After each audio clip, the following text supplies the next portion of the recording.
দেখেন লাস্ট ফ্রাইডেতে আমরা thin cylinder thick cylinder এ সম্পর্কে সামান্য কিছু কথাবার্তা শিখছিলাম। থিন সিলিন্ডার কোনগুলাকে বলা হয়, থিক সিলিন্ডার কোনগুলাকে বলা হয়, এই সমস্ত কিছু বেসিক জিনিস আমরা শিখছিলাম। থিন সিলিন্ডারের ক্ষেত্রে আমরা বলছিলাম যদি ওয়ালের থিকনেসটা প্লাস সিলিন্ডারের ডায়ামিটারের 20 ভাগের 1 ভাগের থেকেও ছোট হয় তাহলে সেটাকে থিন সিলিন্ডার বলি। আর যদি ওয়ালের থিকনেসটা সিলিন্ডারের 20 ভাগের 1 ভাগের থেকে বড় হয় তাহলে সেগুলোকে আমরা থিক সিলিন্ডার বলি। থিন সিলিন্ডার বলছিলাম, থিন সিলিন্ডার আমাদের বাসাবাড়ির যে গ্যাস সিলিন্ডার বা হালকা প্রেশার যেখানে থাকে, কম প্রেশার যেখানে থাকে, সেই সমস্ত ক্ষেত্রে থিন সিলিন্ডার ইউজ করা হয়। যে সমস্ত ক্ষেত্রে বেশি প্রেশার থাকে, অর্থাৎ ভারী প্রেশার থাকবে বা হেভি মেটালস বা ইন্ডাস্ট্রিয়াল কোনো ক্ষেত্রে, সেই সমস্ত ক্ষেত্রে থিক সিলিন্ডার ইউজ করা হয়। এই জিনিসগুলো আমরা গত ক্লাসে শিখছিলাম। এর পাশাপাশি আমরা থিন সিলিন্ডার, আমাদের এই চ্যাপ্টারের নামই হলো থিন ওয়াল প্রেশার, অর্থাৎ এখানে মেইনলি থিন সিলিন্ডারের প্রেশার নিয়েই আলোচনা করা হয়েছে। থিক সিলিন্ডার আমাদের এই কোর্সের অন্তর্ভুক্ত না। তো থিন সিলিন্ডারের মধ্যে আমরা যে সমস্ত প্রেশার হইতে পারে, মেইনলি দুই ধরনের প্রেশার হয়, একটা হলো ট্যানজেনশিয়াল প্রেশার আর একটা হলো লঙ্গিটিউডিনাল প্রেশার। সো এই দুইটা প্রেশারের আমরা থিন সিলিন্ডারের এই দুইটা প্রেশারের ইকুয়েশন দেখছিলাম। ট্যানজেনশিয়াল স্ট্রেসের ক্ষেত্রে আমরা এই ফর্মুলাটা গত ক্লাসে দেখছিলাম যে sigma T equal to PD divided by 2টি, এই ফর্মুলাটা কিভাবে আসে সেটা দেখছিলাম, এবং তার সাথে সাথে লঙ্গিটিউডিনাল স্ট্রেস যেটা sigma L equal to PD by 4টি, এটা কিভাবে আসে এই দুইটা ফর্মুলা আমরা দেখছিলাম।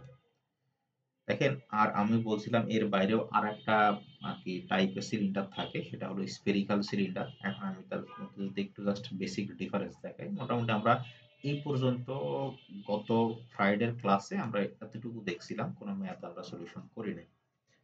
এখন এরপরে আমাদের যে জিনিসটা আছে সেটা হলো স্পেরিক্যাল শেল অথবা ভেসেল। এখন সিলিন্ডার আর ভেসেল এই দুটোর মধ্যে বেসিক পার্থক্যটা যদি আমরা একটু বোঝার চেষ্টা করি। সিলিন্ডার দেখেন, এখানে যে ফিগার একটা দেওয়া আছে, এখানে কি বলা আছে, এরকম একটা সিলিন্ডার আছে।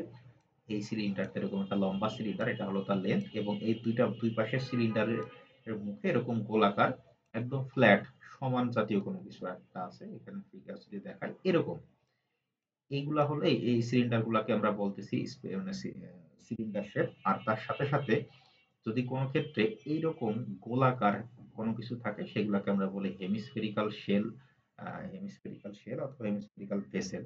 তো মেইনলি আমাদের এই চ্যাপ্টারে সিলিন্ডার আর ভেসেল এই দুটোর মধ্যে যদি আমরা ডিফারেন্সিয়েট করতে চাই, তাহলে সিলিন্ডার বলতে আমরা এই জিনিসগুলোকে বোঝাবো যেগুলোর হেড বা মাথাটা এরকম ফ্ল্যাট থাকবে, আর ভেসেল বলতে যেগুলো সেগুলোকে বোঝাবো যেগুলোর মাথাটা এরকম গোলাকার থাকবে।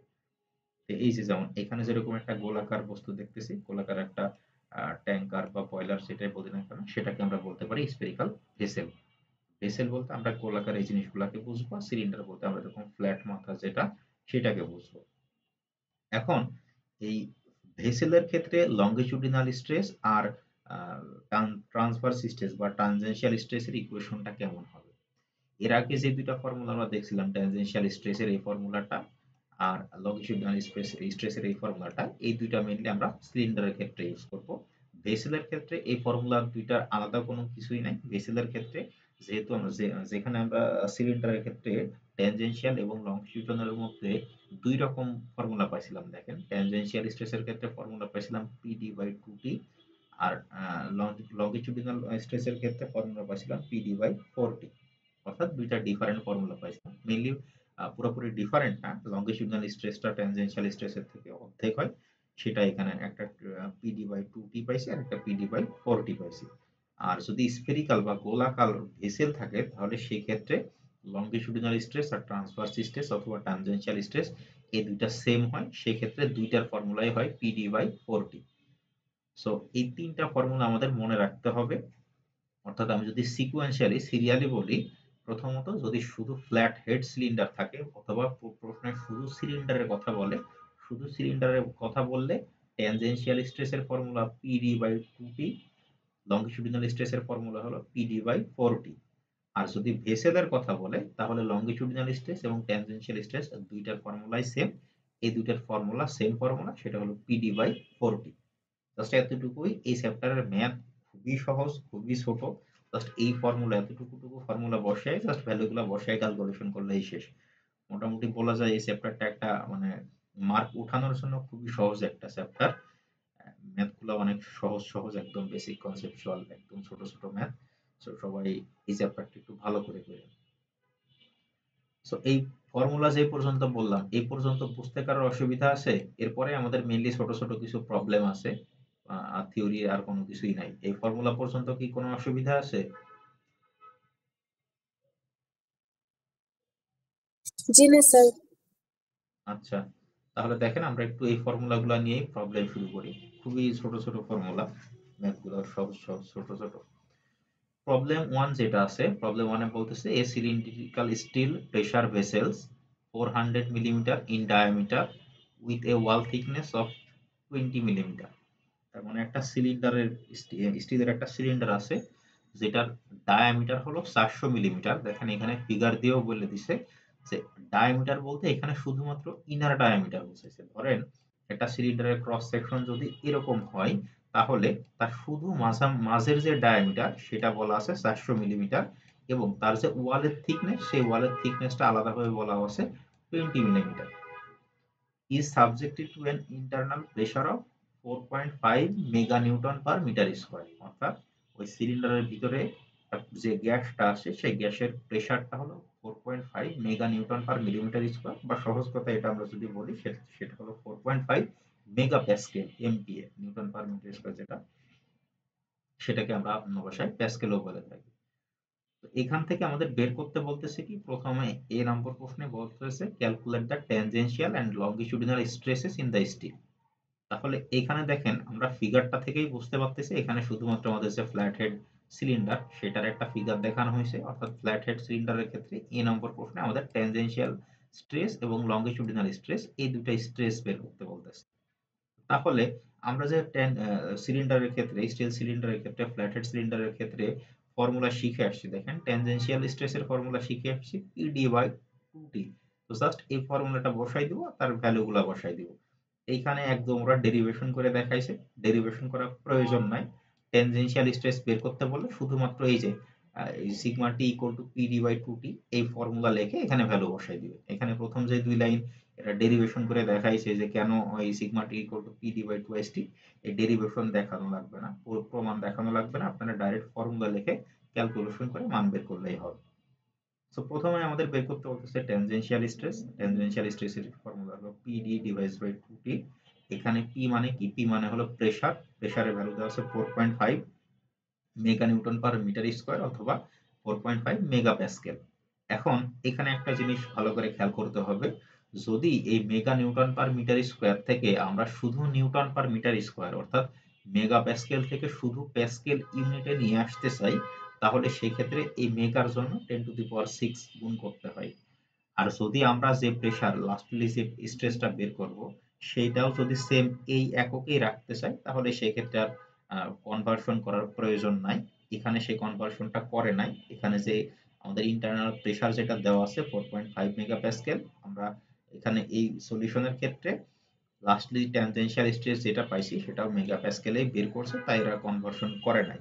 এখানে আপনার স্বাধীনতা আছে, আপনি যদি মনে করেন যে আমি মেগা প্যাসকেলে রাখবো না, আমি শুধু প্যাসকেলে নিয়ে যাব, তাহলে আর কিছুই না, 4.5, আর যেহেতু মেগা মেগা থাকলে 10 টু দি পাওয়ার 6 গুণ করতে হয়, তাই এই 4.5 এর সাথে একটা 10 টু দি পাওয়ার 6 গুণ করতে হবে যদি আপনি প্যাসকেলে নিয়ে আসতে চান।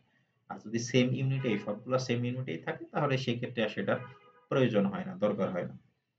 তাহলে পি এর ভ্যালুটা আমি বসায় দিলাম 4.5 মেগাপ্যাসকেল ইউনিটে আছে, মেগাপ্যাসকেল ইউনিটে রেখে দিলাম। এর সাথে ডি মানে কি? ডি মানে লিখে দিয়েছিলাম ডায়ামিটার। আমাদের এই ক্ষেত্রে সিলিন্ডারের ডায়ামিটার দেওয়া আছে 400 মিলিমিটার, তো সেই ভ্যালুটা বসায় দিলাম 400 মিলিমিটার। তার সাথে টুয়াইস টি, টি মানে কি সেটাও লিখে দিয়েছিলাম ওয়াল থিকনেস। এখানে আমাদের এই প্রশ্নের ক্ষেত্রে ডাইরেক্ট এখানে বলা আছে এই যে ওয়াল থিকনেস হলো 20 মিলিমিটার, সেই ভ্যালুটা এখানে বসাই দিয়েছি 20 মিলিমিটার। এটা ক্যালকুলেশন করে এখান থেকে ফাইনালি ট্যানজেনশিয়াল স্ট্রেস আসতেছে 45 মেগাপ্যাসকেল। এখন এখানে কারো কনফিউশন থাকতে পারে যে স্যার আমরা অন্যান্য ক্ষেত্রে তো সাধারণত যদি মিলিমিটারে থাকে বা সেন্টিমিটারে থাকে তাহলে সেগুলাকে আমরা মিটারে কনভার্ট করে নিয়ে আসি। এখানেও সেম ডায়ামিটারের ভ্যালু দেওয়া আছে 400 মিলিমিটার আর ওয়াল থিকনেসের ভ্যালু দেওয়া আছে 20 মিলিমিটার। এগুলোকে যদি কেউ মিটারে কনভার্ট করে নিয়ে আসে তাহলেও কোনো ভুল হবে না। এখানে কেন করে নাই? কারণ উপরে যে ডায়ামিটার আছে, দেখেন উপরে ডায়ামিটার ডি আছে আর নিচে ওয়াল থিকনেস টি আছে। তো উপরের ডায়ামিটারের এখানে ভ্যালুটা হলো 400 মিলিমিটার, আর এখানে টি এর ভ্যালুটা হলো 20 মিলিমিটার। এজন্য উপরের মিলিমিটার আর নিচের মিলিমিটার কাটাকাটি হয়ে যায়। এজন্য আসলে যদি কেউ মনে করে যে আমি এখান থেকে এই 400 মিলিমিটারকে মিটারে কনভার্ট করে নিয়ে লিখবো আর 20 মিলিমিটারকে মিটারে কনভার্ট করে নিয়ে লিখবো, তাহলেও দেখবেন কাটাকাটি করে আনসার ফাইনালি এই 45 মেগাপ্যাসকেলই আসবে, সেম অ্যান্সারই আসবে, আলাদা কোনো কিছু আসবে না। সো কেউ যদি মনে করেন আমি এই ইউনিটটি রেখেই দিব, তাহলেও রাখতে পারেন, অসুবিধা নাই। আবার যদি কেউ মনে করেন যে না আমি ওই মিটারে নিয়ে গিয়ে কাজ করব, তাহলেও কোনো অসুবিধা নাই। তাহলে আমাদের এ নাম্বার সলিউশনের প্রথম পার্ট যেটা বের করতে বলতেছিল ট্যানজেনশিয়াল স্ট্রেস, সেটা আমরা বের করলাম। এরপরের পার্ট বলতেছে লংগিটিউডিনাল স্ট্রেস বের করা। লংগিটিউডিনাল স্ট্রেসের শুধুমাত্র পার্থক্যটা কি, শুধুমাত্র ফর্মুলাটা হবে পিডি ডিভাইস বাই 4টি। প্রথমে যে দুই লাইন, এই দুই লাইনের এসব প্রমাণ লাগবে না, জাস্ট আপনারা ফর্মুলা লিখে ম্যাথ শুরু করে দিবেন। ফর্মুলাটা হলো পিডি ডিভাইস বাই 4টি। এখানেও প্রেসারের ভ্যালু তো সেম বলাই আছে প্রশ্নে, প্রেসার হলো 4.5 মেগাপ্যাসকেল, ডায়ামিটার 400 মিলিমিটার, 4 তো 4, আর ওয়াল থিকনেস বলা আছে 20 মিলিমিটার। জাস্ট সেখান থেকে ক্যালকুলেশন করলে এখান থেকে লংগিটিউডিনাল স্ট্রেস, যেটা লংগিটিউডিনাল স্ট্রেসের ভ্যালু আসে 22.5 মেগাপ্যাসকেল। তাহলে আমাদের এই যে প্রবলেম 1, যেটা প্রবলেম 1 এর এ নাম্বার সাব প্রবলেম বা এ নাম্বারে যেটা ছিল, সে এই আমাদের এই সিলিন্ডারটার জন্য ট্যানজেনশিয়াল আর লংগিটিউডিনাল স্ট্রেস বের করা, সেটা আমাদের বের করা শেষ। ট্যানজেনশিয়ালের ক্ষেত্রে জাস্ট পিডি বাই 2টি, আর লংগিটিউডিনালের ক্ষেত্রে পিডি ডিভাইডেড বাই 4টি। এখানে জাস্ট সবকিছুই দেওয়া আছে, জাস্ট ভ্যালু বসাই ক্যালকুলেটরে ক্যালকুলেশন করলেই মান চলে আসবে। এরপরে যেটা আছে সেটা বলতেছে বি নাম্বার প্রবলেম। দেখেন বি নাম্বারে বলতেছে to what value may the internal pressure be increased if the stress in the steel is limited to 120 newton per metre square. এখানে প্রবলেমটা যদি বলি, এখানে বলতেছে যদি আমরা স্টিলের যে ম্যাক্সিমাম স্ট্রেস, স্টিলের ম্যাক্সিমাম স্ট্রেস যদি 120 mega newton per metre square অথবা 120 এমপিএ ধরে নেই, তাহলে এই সিলিন্ডারের ভিতরে কত প্রেসারে গ্যাস রাখা যাবে, সর্বোচ্চ কত প্রেসারে গ্যাসটা রাখা যাবে। এই জিনিসটাকে যদি আমি আরো সহজে উপস্থাপন করি, ওয়েট করেন। আচ্ছা, দেখেন এই জিনিসটাকে যদি আমি আরো সহজে উপস্থাপন করি তাহলে কিরকম। তাহলে ধরেন আপনার কাছে একটা সিলিন্ডার আছে। এখন যে সিলিন্ডারটা যেই কোম্পানি বানাইছে সেই কোম্পানি আপনাকে বলে দিছে এই সিলিন্ডারের মানে ম্যাক্সিমাম প্রেসার বা সিলিন্ডারের স্ট্রেংথ, যে স্টিলটা ইউজ করা হয়েছে সেই স্টিল ম্যাক্সিমাম 120 মেগাপ্যাসকেল পর্যন্ত প্রেসার নিতে পারে।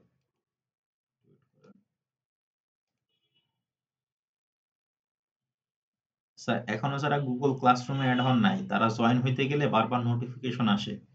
যারা এখনো অ্যাড হন নাই তারা অবশ্যই গুগল ক্লাসরুমে অ্যাড হয়ে নেবেন।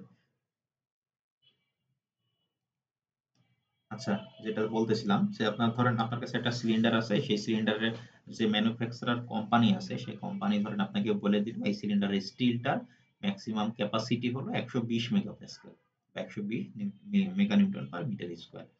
তাহলে এখন আপনাকে বের করতে হবে যে সর্বোচ্চ স্ট্রেংথ যদি 120 মেগাপ্যাসকেল হয়, তাহলে এর মধ্যে সর্বোচ্চ আমি কত প্রেসারের গ্যাস রাখতে পারি, অথবা এর মধ্যে যে আমি গ্যাসটা রাখবো সেই গ্যাসের সর্বোচ্চ প্রেসার কত হবে। তাই এটাই আমাদের বের করতে বলতেছে। আমাদের স্টিলের স্ট্রেংথ যেটা, স্টিলের সর্বোচ্চ প্রেসারটা বলে দিছে। এখন সেইখান থেকে আমাদের ইন্টারনাল গ্যাসের প্রেসার কত সেই ভ্যালুটা বের করতে হবে। এখন স্টিলের যে প্রেসার বা স্টিলের যে স্ট্রেস, সেই স্ট্রেসটা দেখেন কিরকম। সেই স্ট্রেসটা আবার দুই রকম, যেটা আমরা এ নাম্বারে বের করে আসলাম। একটা হলো ট্যানজেনশিয়াল স্ট্রেস আর একটা হলো লংগিটিউডিনাল স্ট্রেস। অর্থাৎ একটা হলো সিগমা টি আর একটা হলো সিগমা এল। এই দুইটা ভ্যালু আমরা এ নাম্বারে বের করে আসলাম। তাহলে স্টিলের স্ট্রেংথ 120 মেগাপ্যাসকেল যেটা বলা আছে সেটা কি সিগমা টি এর ভ্যালু নাকি সিগমা এল এর ভ্যালু, সেটা আমরা কিভাবে বুঝবো? এটা একটা বড় প্রশ্ন যে এখান থেকে যে বলতেছে স্টিলের স্ট্রেংথ 120 মেগাপ্যাসকেল, এখন সেটা কি লংগিটিউডিনাল স্ট্রেংথ নাকি সেটা ট্যানজেনশিয়াল স্ট্রেংথ, সেটা কিভাবে বুঝবো? সেটার জন্য কি করা হয়েছে দেখেন, এখানে প্রথমত এই ট্যানজেনশিয়াল স্ট্রেসের যে ফর্মুলা পিডি ডিভাইস বাই 2টি সেটা লিখে নিয়েছে, এর সাথে লংগিটিউডিনাল স্ট্রেসের যে ফর্মুলা সেটাও লিখে নিয়েছে পিডি ডিভাইস বাই 4টি। এইখান থেকে একটা জিনিস যদি খেয়াল করেন তাহলে দেখেন এই ট্যানজেনশিয়ালের ক্ষেত্রে জাস্ট এই পিডি ডিভাইস বাই 2টি আর লংগিটিউডিনাল ক্ষেত্রে 4টি, অর্থাৎ লংগিটিউডিনাল স্ট্রেস যেটা, সেই লংগিটিউডিনাল স্ট্রেসটা সবসময় ট্যানজেনশিয়াল স্ট্রেসের অর্ধেক হয়। এটা জাস্ট টুয়াইস টি আর এটা দেখেন 4টি, অর্থাৎ এই ট্যানজেনশিয়াল স্ট্রেসটা অবশ্যই সবসময় লংগিটিউডিনাল স্ট্রেসের থেকে বেশি হবে। তাই এখানে আমাদের যে ম্যাক্সিমাম ভ্যালু যেটা দেওয়া আছে 120 মেগাপ্যাসকেল, সেটাকে আমরা ট্যানজেনশিয়াল স্ট্রেসই ধরে নিব। যেহেতু লংগিটিউডিনাল ট্যানজেনশিয়াল স্ট্রেস যদি 120 হয়, তাহলে সেক্ষেত্রে লংগিটিউডিনালটা হবে 60। কারণ এখান থেকেই আমরা সেটা বুঝতে পারতেছি। দেখেন, এটা জাস্ট এই দুইটা ফর্মুলা যদি কাটাকাটি করে লিখি, তাহলে এখান থেকে দেখা যায় যে tangential stress equal to 2 into longitudinal stress. তার মানে ট্যানজেনশিয়াল স্ট্রেসটা সবসময় লংগিটিউডিনাল স্ট্রেসের দ্বিগুণ হবে। তাই আমাদের কোথাও মানে সিলিন্ডারের প্রেসারের ক্ষেত্রে কোথাও যদি ম্যাক্সিমাম প্রেসারের কথা বলা থাকে, সেই ম্যাক্সিমাম প্রেসারটাকে আমাদের ট্যানজেনশিয়াল স্ট্রেস হিসেবেই ধরে নিতে হবে। তাহলে আমি যদি এখানে বসাই দেই, তাহলে দেখেন এ নাম্বার প্রবলেম আর বি নাম্বার প্রবলেম, এই এ নাম্বার আর বি নাম্বারের মধ্যে বেসিক পার্থক্যটা কি? এ নাম্বারের ক্ষেত্রে আমাদের এই পি এর ভ্যালুটা জানতাম 4.5, সেখান থেকে আমরা সিগমা এল বা সিগমা টি এটা বের করছি। আর বি নাম্বারের ক্ষেত্রে আমরা এই সিগমা টি এর ভ্যালুটা জানি, এখান থেকে পি এর ভ্যালু কত সেটা বের করব। জাস্ট এতটুকুই পার্থক্য, আর কিছুই না। খুবই সিম্পল 2 লাইনের ম্যাথ, সেটাই দেখেন এখানে করা হয়েছে। যে এবার সিগমা টি এর ভ্যালুটা আমি জানি যে এই সিগমা টিটা হলো আমার স্টিলের স্ট্রেস, এটা ম্যাক্সিমাম 120 হইতে পারে, সেটা আমার প্রশ্নে বলা আছে। এখন এখান থেকে গ্যাসের প্রেসার কত সেই পি এর ভ্যালুটা আমরা বের করব। তো পি এর ভ্যালু যেহেতু আমরা জানি না, সেটাকে আমরা আননোন রেখে দিলাম। ডি এর ভ্যালু 400 মিলিমিটার, 400 মিলিমিটার এখানে লিখে দিলাম। আর 2 তো 2, এখানে টি যেটা ওয়াল থিকনেস এর ভ্যালু হচ্ছে 20 মিলিমিটার। সো এখান থেকে যদি ক্যালকুলেশন করি, তাহলে এখান থেকে আমার বের হইতেছে যে ম্যাক্সিমাম গ্যাসের প্রেসার 12 এমপিএ বা 12 মেগাপ্যাসকেল হইতে পারে। এর থেকে যদি বেশি প্রেসার দেই, তাহলে সাথে সাথে সিলিন্ডার যেটা আছে সেটা বাস্ট করে যাবে। বুঝতে পারছেন? দেখেন তো এটা বুঝতে পারেন কিনা।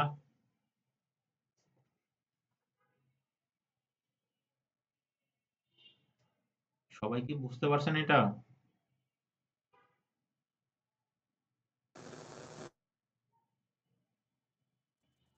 বুঝতে পারছি। আচ্ছা। আর এই 1 নাম্বার প্রবলেমে ফাইনালি সি তে কি আছে দেখেন, সি নাম্বারে আছে if the internal pressure were increased until the vessel burst, sketch the type of fracture that would occur. তার মানে হলো এই যে বি নাম্বারে যে আমরা পাইলাম যে এই সিলিন্ডারটার মধ্যে সর্বোচ্চ 12 মেগাপ্যাসকেলের গ্যাস রাখা যাবে।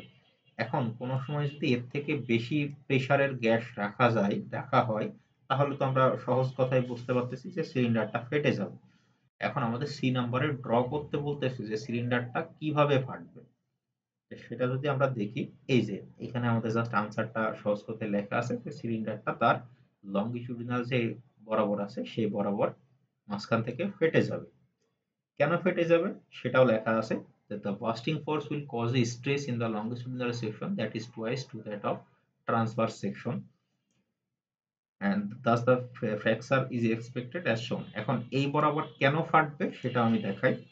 এটা হলো প্রথমের দিকেই আমরা গত ক্লাসে যেটা দেখছিলাম, ফ্রাইডে ক্লাসে দেখছিলাম, এই যে ধরেন একটা সিলিন্ডারকে যদি আমি মাঝখান থেকে কেটে ফেলি, তাহলে তার ক্রস সেকশনটা কেমন হবে, এরকম হবে।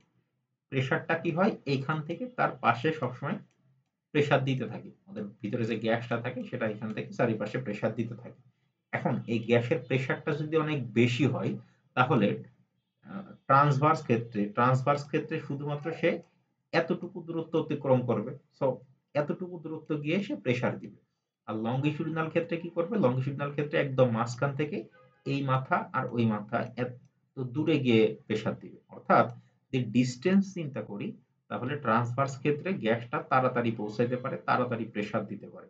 সো যদি ফেটে যেতে হয়, তাহলে এইখানে যে প্রেসার, যেহেতু এটা ডিস্টেন্স কম, এইখানে প্রেসারটা এই লংগিটিউডিনাল থেকে আগে আসবে, তাই সেটা এই ট্রান্সভার্স থেকেই ফেটে যেতে শুরু করবে। এখন ট্রান্সভার্স থেকে যদি ফেটে যায়, তার মানে কি, এখানে যে গ্যাসটা আছে সে এখানে প্রেসার দিছে, এখানেরটা এখানে প্রেসার দিছে, এখানেরটা এখানে প্রেসার দিছে, এভাবে প্রেসার দিতে দিতে পুরো এই লাইন বরাবর সিলিন্ডারটা ফেটে গেছে বা ব্লাস্ট করছে। এটাই হলো যে এটার সি নাম্বারের ক্ষেত্রে আর কোনো ম্যাথ ট্যাথ কোনো কিছু নাই। জাস্ট যদি পরীক্ষার প্রশ্নে আসে, তাহলে এরকম একটা পেন্সিল দিয়ে জাস্ট রাফ ফিগারে করে জাস্ট মাঝখান থেকে এরকম দেখাই দিলেই হবে যে এই প্লেন বরাবর বা এই অ্যাক্সিস বরাবর ফেটে যাবে। সরি, এই প্লেন বা এই অ্যাক্সিস বরাবর সিলিন্ডারটা ফেটে যাবে। এতটুকুই। তাহলে দেখেন এই প্রবলেম 1 এ আমরা যে তিনটা জিনিস দেখলাম, প্রবলেম সরি 1 এর মধ্যে এ বি সি যে তিনটা ছোট ছোট সাব প্রবলেম দেখলাম, তিনটাই খুব সহজ ছোট ছোট সিম্পল প্রবলেম। এই তিনটার বুঝতে অসুবিধা হয়েছে কার কোথায় বলেন?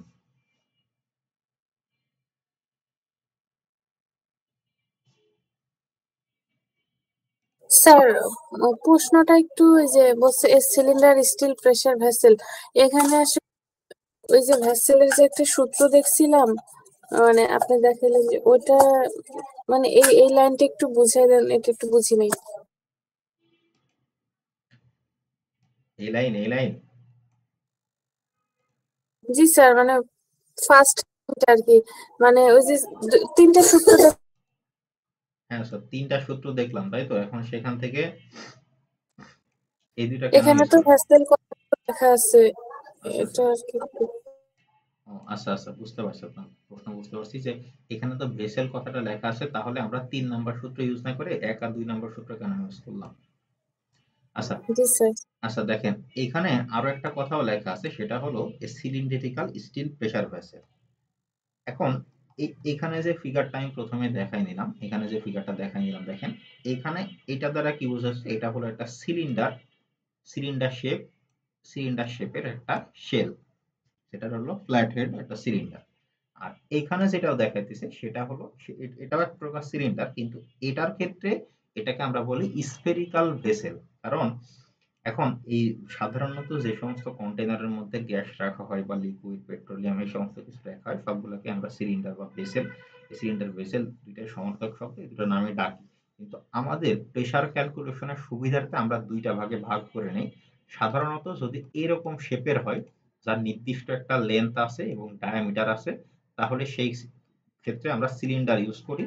আর যদি এরকম শেপের হয়, যে একটা গোলাকার শেপের, এর দেখেন কোনো লেন্থ নাই, শুধুমাত্র মাঝখান থেকে আমরা একটা ডায়ামিটার পাবো, এরকম যদি হয় তাহলে সেগুলোকে আমরা স্ফেরিক্যাল ডাকি। তো প্রশ্নে এই ভেসেল কথাটা এই সিলিন্ডারের সাথেও থাকতে পারে, আবার এই স্ফেরিক্যালের সাথেও থাকতে পারে। যদি আমাদের প্রশ্নে ডিফাইন্ড একদম মানে সরাসরি সিলিন্ডার প্রশ্নটা মানে কথাটা উল্লেখ থাকে, তাহলে সেক্ষেত্রে আমাদের সিলিন্ডারের যে ফর্মুলাটা, অর্থাৎ ১ আর ২ নম্বরের যে ফর্মুলাটা সেটা ইউজ করতে হবে। আর যদি স্ফেরিক্যাল কথাটা উল্লেখ থাকে, তাহলে আমাদের ৩ নাম্বার যে ফর্মুলাটা সেটা ইউজ করতে হবে। আমাদের এর পরেই ২ নম্বর এক্সাম্পল যেটা আছে, সেটা আর কি স্ফেরিক্যাল মানে প্রবলেম দেওয়া আছে। সে যে এখানে যেমন ২ নম্বর প্রবলেমটা থেকে দেখেন ডাইরেক্ট স্ফেরিক্যাল কথাটা উল্লেখ করা আছে। যদি স্ফেরিক্যাল উল্লেখ করে দেয় তাহলে ৩ নাম্বার ফর্মুলাটা ইউজ করবেন। আর যদি শুধু সিলিন্ডার কথাটা বলে দেয়, তাহলে সেক্ষেত্রে ১ আর ২ নম্বর ফর্মুলা যেটা আছে সেটা ইউজ করতে হবে। জি স্যার, বুঝতে পারছি। আর কারোর কোথাও কোনো সমস্যা?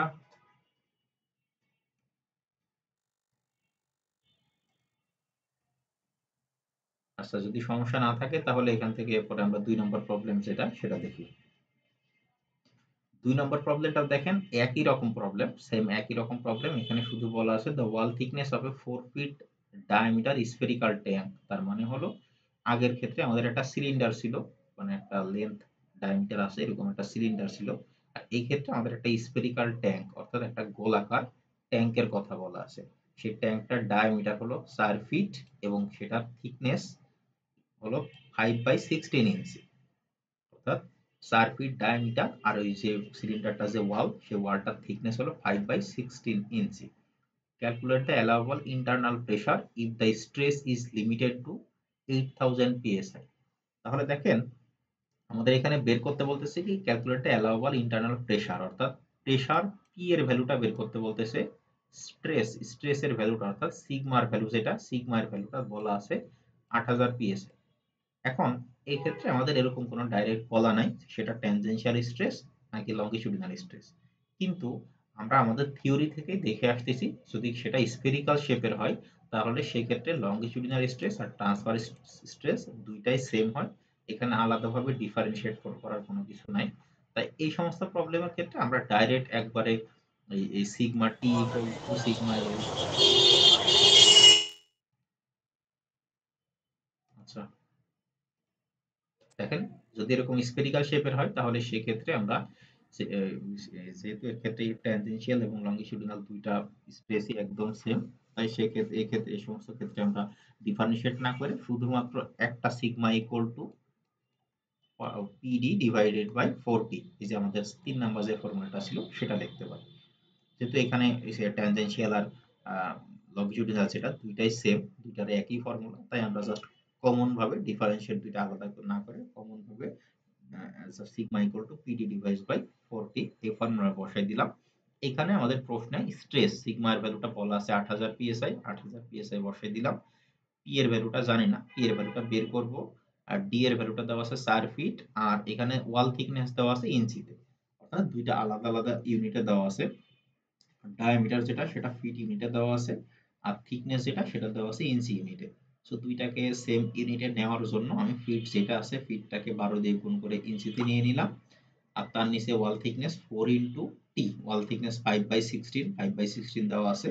এইখান থেকে জাস্ট ক্যালকুলেশন করলে আমাদের এই যে স্ফেরিক্যাল যে ট্যাঙ্কটা আছে, স্ফেরিক্যাল ট্যাঙ্কের প্রেসার, ম্যাক্সিমাম প্রেসার যেটা, সেই প্রেসারটা পেয়ে গেলাম 208.33 পিএসআই। জাস্ট এতটুকুই আমাদের ক্যালকুলেশন করতে বলতেছে 3 নাম্বার প্রবলেমটাতে। সো ওয়াল থিকনেস আর ইয়ে ট্যাঙ্কের ডায়ামিটার দেওয়া আছে, এখান থেকে প্রেসার, ম্যাক্সিমাম প্রেসার কত হবে, তো ম্যাক্সিমাম প্রেসার আমরা বের করে ফেললাম যে 208.33, এত ম্যাক্সিমাম এত প্রেসার এই স্ফেরিক্যাল ট্যাঙ্কটার মধ্যে থাকতে পারে। এটাতে কোনো অসুবিধা আছে? একদম সিম্পল 2-3 লাইনের অঙ্ক। না স্যার। জি না স্যার। আচ্ছা, দেখেন আপনাদের এগুলা নিয়ে কনফিউজ হওয়ার কোনো কিছু নাই। এই সমস্ত প্রবলেমের ক্ষেত্রে এই যে এই প্রথমে 3-4 লাইন যা লেখা আছে এগুলা কিছুই লেখা লাগবে না। আপনারা শুধুমাত্র ওই 3টা ফর্মুলা মুখস্থ করবেন। 3টা ফর্মুলা যখন যেটা প্রয়োজন ডাইরেক্ট ফর্মুলা বসায়, ফর্মুলা লিখে জাস্ট এখান থেকে প্রশ্নে যে মানগুলা দেওয়া আছে মানগুলা বসে ক্যালকুলেশন করে ফেলবেন। এই প্রমাণ দরকার নাই। এই প্রমাণ পরীক্ষার প্রশ্নে বা ম্যাথ সলভ করার সময় এই সমস্ত প্রমাণ লাগবে না। তো এটাতে যদি সমস্যা না থাকে তাহলে এখানে টোটাল প্রবলেম আছে হলো 4টা প্রবলেম আছে, 5টা প্রবলেম আছে। So, এখান থেকে আমরা আরেকটা প্রবলেম দেখতে পারি। মেইনলি আমরা এই ফ্রাইডেতে এই চ্যাপ্টারটা শেষ করে দিব। তো আজকে আর না দেখাই, 3টা প্রবলেম যেটা আছে এই 3টা প্রবলেম এই ফ্রাইডেতে দেখে এই চ্যাপ্টারটা শেষ করে দিব। এটা খুবই ছোট একটা চ্যাপ্টার, খুবই সহজ একটা চ্যাপ্টার। এখান থেকে এক সেট প্রশ্ন থাকবে যে আপনারা দেখেও বুঝতে পারতেছেন ম্যাথ গুলাও কত ছোট ছোট। জাস্ট একটা ম্যাথ হয়তো হাফ পেজও হবে না, পাশাপাশি এক পেজ হবে কিনা সন্দেহ। সো এই চ্যাপ্টারটাতে সবাই একটু ভালো মতো প্রিপারেশন নিয়েন। আশা করি এই ম্যাথ গুলো খুবই সহজ সহজ ছোট ছোট ম্যাথ, সবাই সলিউশন করতে পারবেন।